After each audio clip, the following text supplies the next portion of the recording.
ज्याने देवाला शेवटचा घास दिला, त्याच्या घरी दुसऱ्या दिवशी जे घडलं, एका छोट्याशा गावाच्या टोकाला एक गरीब माणूस राहत होता. त्याचं नाव होतं गोविंदा. गोविंदाचं घर फार मोठं नव्हतं. मातीच्या भिंती, कौलारू छप्पर आणि घरासमोर एक छोटंसं अंगण. घरात त्याची वृद्ध आई, पत्नी सीता आणि 10 वर्षांचा मुलगा माधव एवढंच कुटुंब होतं. गरिबी त्यांच्या घरात नवीन नव्हती. कधी 2 वेळचं जेवण मिळायचं, तर कधी 1 वेळच्या भाकरीवर दिवस काढावा लागायचा. पण गोविंदाच्या घरात एक गोष्ट मात्र कधीच कमी झाली नव्हती: देवावरचा विश्वास. दररोज सकाळी गोविंदा उठायचा, अंगण झाडायचा, तुळशीला पाणी घालायचा आणि घराच्या कोपऱ्यात ठेवलेल्या छोट्याशा देव्हाऱ्यासमोर हात जोडून म्हणायचा, देवा, आज माझ्याकडे काहीही नसलं तरी चालेल, पण माझ्या मनातला तुझ्यावरचा विश्वास कधी कमी होऊ देऊ नकोस. सीता त्याच्याकडे पाहायची आणि हळूच म्हणायची, देवावर विश्वास ठेवून पोट भरत नाही हो. गोविंदा हसायचा, पोट भरणारा तोच आहे, आपण फक्त प्रयत्न करायचे. सीता काही बोलायची नाही. तिला गोविंदाचा विश्वास कधीकधी हट्टासारखा वाटायचा. पण एक दिवस त्यांच्या आयुष्यात असा प्रसंग आला की त्या विश्वासाची खरी परीक्षा होणार होती. त्या दिवशी सकाळपासून पाऊस पडत होता. गोविंदाला काम मिळालं नव्हतं. घरात धान्य जवळजवळ संपलं होतं. सीताने घरात शोध घेतला. एका डव्यात तिला थोडंसं पीठ सापडलं. तिने ते मोजलं. फक्त 2 भाकऱ्या होतील एवढंच. घरात 4 माणसं होती. सीताच्या डोळ्यात पाणी आलं. तिने गोविंदाला विचारलं, आज काय करायचं? गोविंद शांत राहिला. त्याने त्या पिठाकडे पाहिलं. मग म्हणाला, 4 भाकऱ्या करू. सीता आश्चर्याने म्हणाली, 2च होतील. गोविंदा म्हणाला, मला माहिती आहे. मग देवावर सोड. सीताने नाराजीने भाकरी थापायला सुरुवात केली. पहिली भाकरी झाली, दुसरी झाली. पीठ संपलं. माधव आईकडे पाहत होता. त्याच्या डोळ्यात भुकेची स्पष्ट चिन्ह होती. वृद्ध आईने स्वतःची भाकरी माधवकडे सरकवली. मला भूक नाही रे. माधव म्हणाला, आजी, तू खा. आई हसली. तू खा. गोविंदाने ते दृश्य पाहिलं. त्याच्या डोळ्यात पाणी आलं. तो बाहेर गेला. पाऊस अजूनही सुरू होता. अंगणात उभा राहून त्याने आकाशाकडे पाहिलं. देवा, आज माझी परीक्षा घेऊ नकोस. तेवढ्यात दारावर टकटक झाली. गोविंदा मागे वळला. दारात एक अनोळखी वृद्ध उभा होता. अंगावर जुने कपडे, हातात काठी, चेहऱ्यावर थकवा. वृद्धाने हळू आवाजात विचारलं, बाळा, काही खायला मिळेल का? गोविंदा काही क्षण त्याच्याकडे पाहत राहिला. त्याच्या घरात फक्त 2 भाकऱ्या होत्या. घरातील चौघांना त्या पुरणार नव्हत्या. सीता दारात आली. तिने वृद्धाकडे पाहिलं, मग गोविंदाकडे. तिच्या चेहऱ्यावर एकच प्रश्न होता, आता काय करणार? गोविंदाने क्षणभर डोळे मिटले आणि म्हणाला, आई, आत या. वृद्ध घरात आला. गोविंदाने स्वतःची भाकरी त्याच्यासमोर ठेवली. वृद्धाने आश्चर्याने विचारलं, बाळा, तू काय खाणार? गोविंदा हसला. देवाची इच्छा असेल तर माझ्यासाठीही काहीतरी असेल. सीता मात्र शांत होती. तिच्या मनात विचार सुरू होते. घरात अन्न नाही, मुलगा भुकेला आहे, आई भुकेली आहे आणि हा माणूस आपली भाकरी देतोय. पण गोविंदाने वृद्धाला जेवायला दिलं. वृद्धाने प्रत्येक घास हळूहळू खाल्ला. शेवटी त्याने पाणी प्यायलं. तो उठला, दाराशी थांबला. गोविंदाकडे पाहून म्हणाला, तुझ्या घरात आज तू देवाला जेवायला घातलंस. गोविंदा हसला. देव कुठे होता? वृद्ध म्हणाला, तो कुठे असतो हे माणसाला दिसत नाही, पण तो कोणाच्या रूपात येतो हे वेळ सांगते. गोविंदाला त्याचं बोलणं समजलं नाही. वृद्ध निघून गेला. रात्र झाली. घरात सगळे झोपले, पण माधवच्या पोटात भूक होती. गोविंदाला झोप येत नव्हती. तो देव्हाऱ्यासमोर बसला.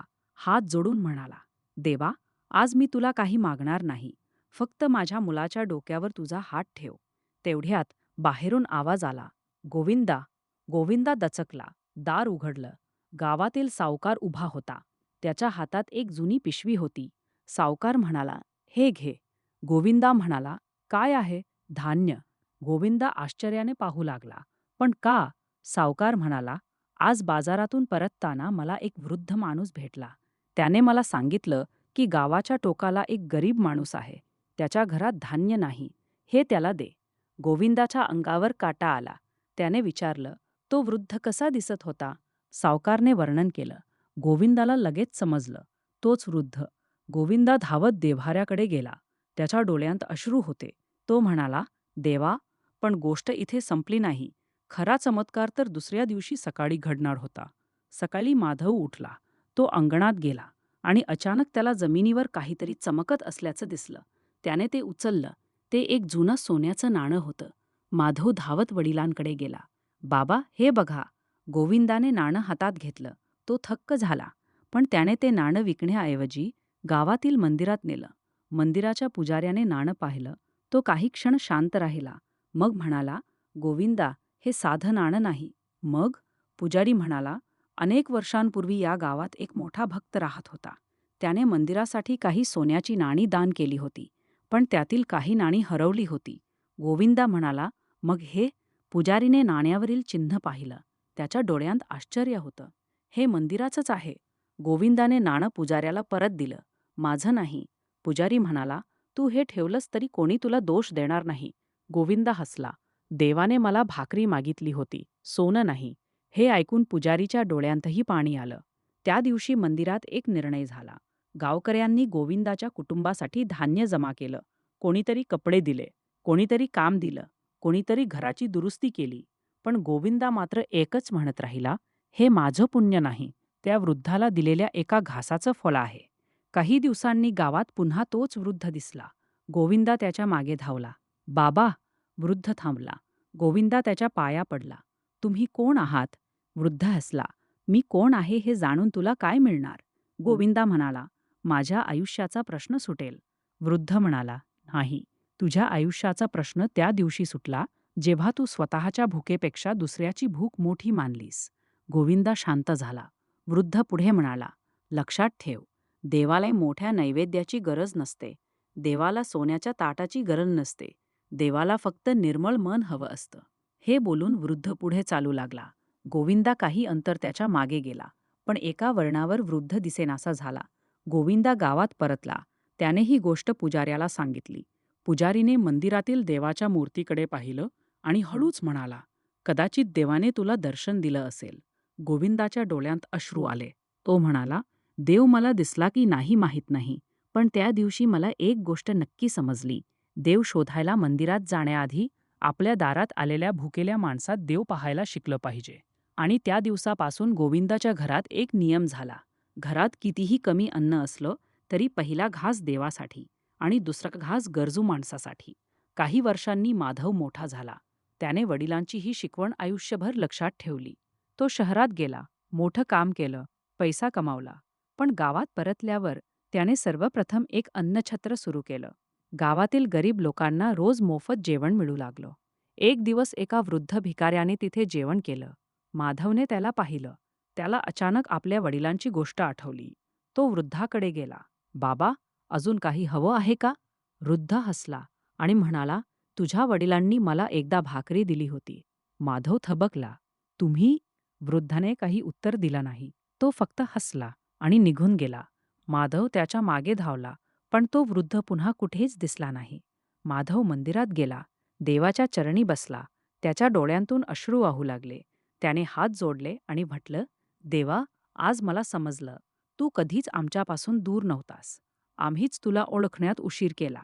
मित्रांनो, ही कथा आपल्याला एक मोठा संदेश देते. आपण देवाला प्रसन्न करण्यासाठी मोठमोठ्या पूजा करतो, मोठे नैवेद्य दाखवतो, महाग वस्तू अर्पण करतो. पण आपल्या शेजारी एखादा गरीब माणूस उपाशी असेल आणि आपण त्याच्याकडे दुर्लक्ष करत असू, तर आपल्या भक्तीचा अर्थ काय? देवाला आपल्या पैशांची गरज नाही. देवाला आपल्या सोन्याची गरज नाही. देवाला आपल्या मोठ्या नैवेद्याची गरज नाही. देवाला हवं असतं आपलं मन. तुमच्याकडे आज फक्त एक भाकरी असेल, तरी तिच्यातला एक घास गरजू व्यक्तीला देता आला, तर तो घास कदाचित तुमच्या आयुष्यातील सर्वात मोठा प्रसाद ठरेल. कारण देव कधी मूर्तीच्या रूपात येतो, कधी संताच्या रूपात, कधी वृद्धाच्या रूपात, कधी भुकेल्या मुलाच्या रूपात आणि कधी अशा अनोळखी माणसाच्या रूपात, ज्याला आपण आयुष्यात पुन्हा कधीच पाहणार नाही. म्हणून आजपासून एक गोष्ट लक्षात ठेवा. देवाला शोधण्याआधी माणुसकीला शोधा. कारण जिथे माणुसकी असते, तिथे देवाला येण्यासाठी वेगळं निमंत्रण द्यावं लागत नाही.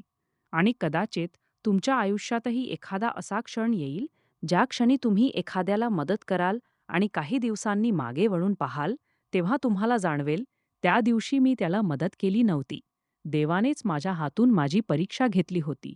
ही कथा आवडली असेल तर व्हिडिओ शेवटपर्यंत ऐकल्याबद्दल मनापासून धन्यवाद. देव तुमच्या आणि तुमच्या कुटुंबाच्या आयुष्यात सुख, समाधान आणि चांगलं आरोग्य घेऊन येवो. श्री स्वामी समर्थ. 8 होय.